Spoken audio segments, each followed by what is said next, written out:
ఆఫ్కాస్ రద్దు చేయవద్దని కోరుతున్నారు. పోస్ట్ కార్డుల చేత పట్టుకుని ర్యాలీగా బయలుదేరి ఆర్టీసీ బస్టాండ్ మీదుగా పోస్టాఫీస్కి చేరుకున్నారు. సీఎం చంద్రబాబుకు ఉత్తరాలు రాశారు.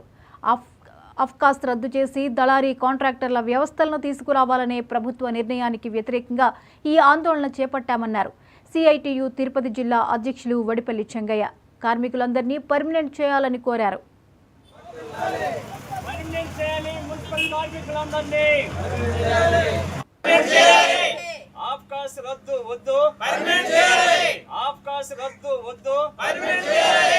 మున్సిపల్ మంత్రివర్గం తీసుకున్న నిర్ణయాన్ని వెనక్కి తీసుకోవాలి. ఆఫ్కాస్ ని రద్దు చేయాలని చెప్పేసి ఆ స్థానంలో ప్రైవేట్ ఏజెన్సీలని కాంట్రాక్టర్లని దళారీ వ్యవస్థని తీసుకురావాలని చెప్పేసి రాష్ట్ర మంత్రివర్గం నిర్ణయం చేసింది. ఈ మంత్రివర్గ నిర్ణయాన్ని AP municipal workers and employees federation CITU తీవ్రంగా వ్యతిరేకిస్తా ఉంది. ఎందుకంటే ఈ ఆఫ్కాస్ ఉంటే కార్మికులకి నెల నెల జీతాలు వస్తా ఉన్నాయి. పిఎఫ్, ఈఎస్ఐ ఇవన్నీ కూడా సక్రమంగా జరుగుతూ ఉన్నాయి. ఈ జీతాల్లో కోత లేనటువంటి పరిస్థితి, సెలవులు ఇవన్నీ కూడా అన్ని కూడా కరెక్ట్ గా అమలు జరిగేటటువంటి పరిస్థితి ఈ ఆఫ్కాస్ ద్వారా వస్తా ఉంది.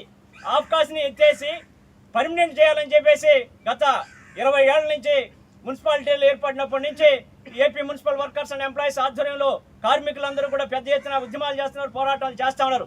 కానీ కార్మికులకి మేలు చేస్తానని చెప్పి చంద్రబాబు నాయుడు గారు చెప్పి ఈరోజు కార్మికులు పట్టుకొట్టేటటువంటి పరిస్థితి, కార్మికులకి అన్యాయం చేసేటటువంటి పద్ధతుల్లో ఈ ప్రైవేట్ ఏజెన్సీలని కాంట్రాక్టర్లని తీసుకొస్తా ఉన్నారు. ఈ కాంట్రాక్టర్లు ప్రైవేట్ ఏజెన్సీలకి దీన్ని అప్పచెప్పడం వల్ల నెల నెల జీతాలు వచ్చేటటువంటి పరిస్థితి ఉండదు.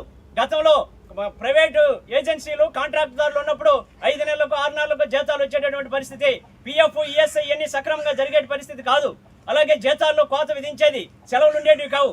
రోజు ఒక యుద్ధం లాగా వీధి పోరాటాలు చేయాల్సినటువంటి పరిస్థితి గతంలో ఉండింది. ఆఫ్కాస్ ని రద్దు చేయాలని చెప్పేసి ఆ స్థానంలో ప్రైవేట్ ఏజెన్సీలని కాంట్రాక్టర్లని